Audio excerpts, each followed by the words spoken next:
Frères et sœurs en Christ, nous sommes sur les ondes ce matin sous le regard de celui qui voit dans le secret.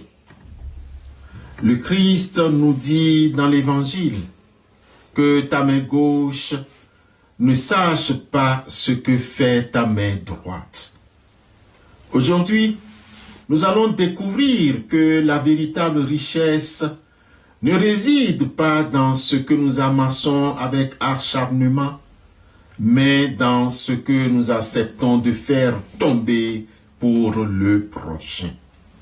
Bien-aimés, entrons ensemble dans cette méditation de la grâce, car après tout, qu'as-tu que tu n'aies reçu? Amen.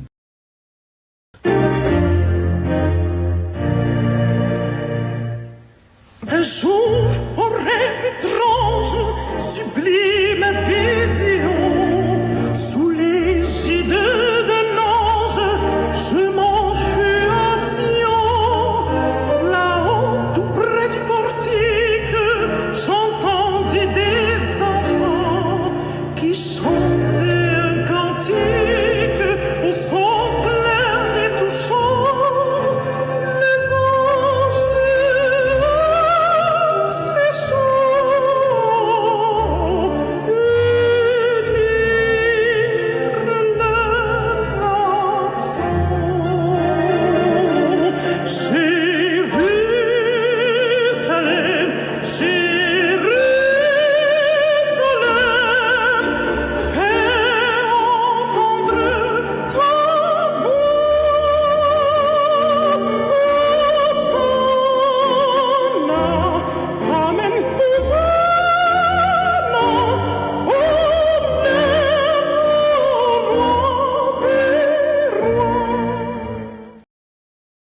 Frères et sœurs dans la foi, le texte du livre de Deutéronome au chapitre 24, les versets 6 à 22, Deutéronome 24, versets 6 à 22, qui est soumis à notre méditation, constitue un véritable code d'éthique sociale qui limite le pouvoir des nantis.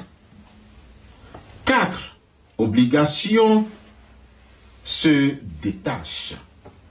D'abord, l'interdiction de saisir la meule familiale au verset 6, le respect de l'intimité du débiteur au verset 10 à 11, la restitution du manteau avant la nuit au verset 12 et 13, et le paiement immédiat du salaire de l'ouvrier au verset 14 et 15.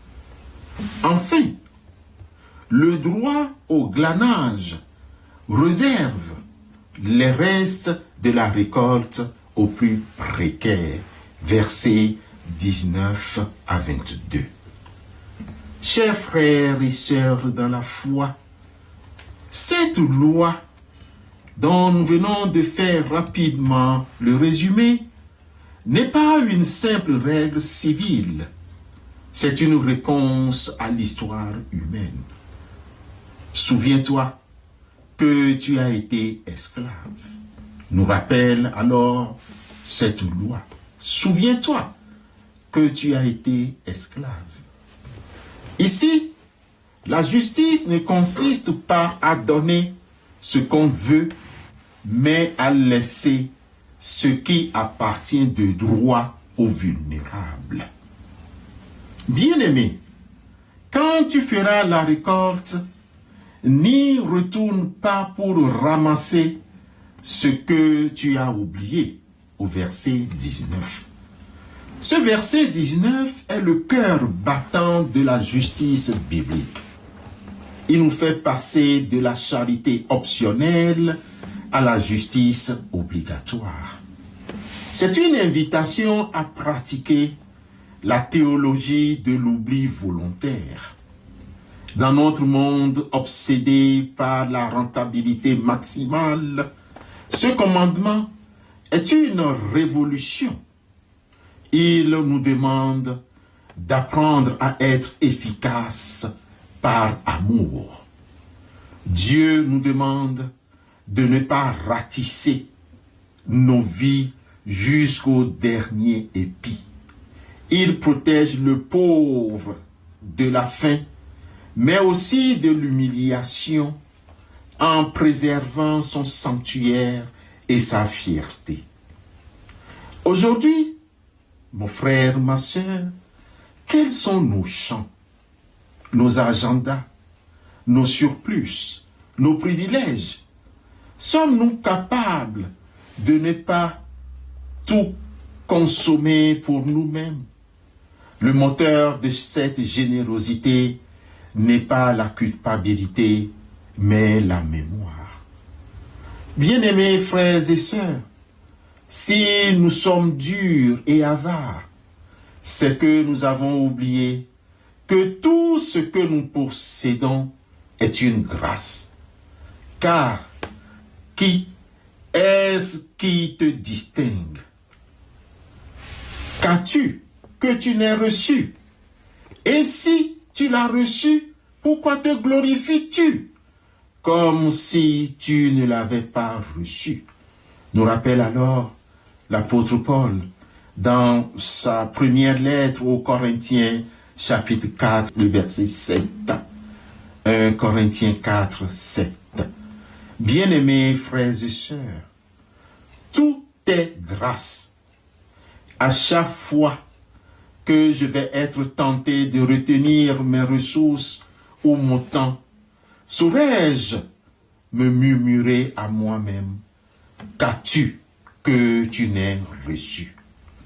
En ce jour, décidons de ne pas tout ramasser. Laissons un peu de notre temps et de nos ressources aux abords de nos vies. C'est là que le prochain rencontre la providence de Dieu. Amen.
Prions Dieu.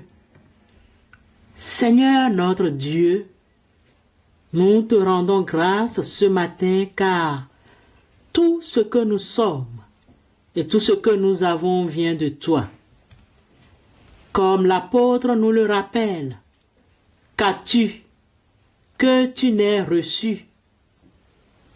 Merci pour le souffle de vie et pour tes bontés qui se renouvellent à chaque aurore.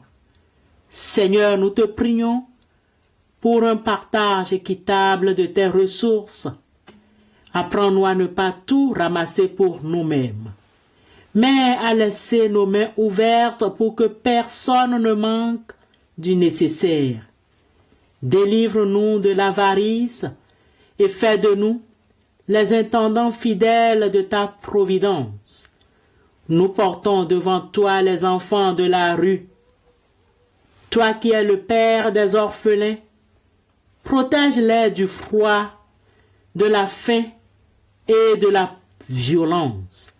Qu'ils trouvent sur leur chemin des cœurs assez larges pour leur offrir un toit, une dignité et un avenir.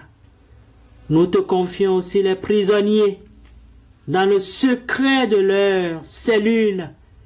Que ta lumière les visite. Accorde-leur la force de la repentance et l'espérance d'une vie restaurée.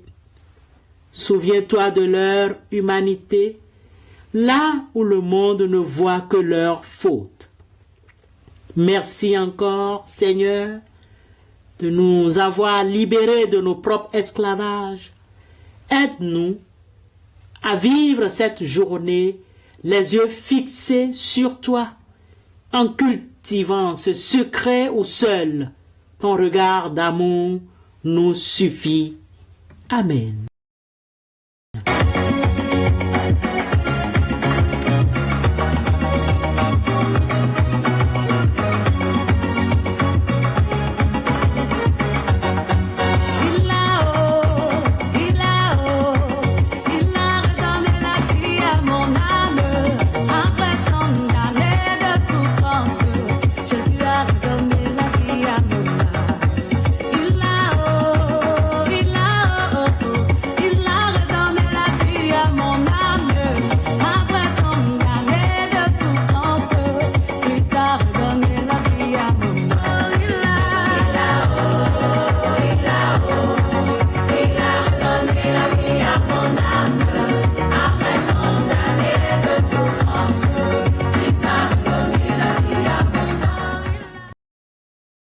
Que le Seigneur nous bénisse et nous garde, qu'il nous apprenne à marcher les mains ouvertes et le cœur léger, qu'il fasse de nous des sentinelles pour que d'autres puissent récolter sa bonté à travers nous.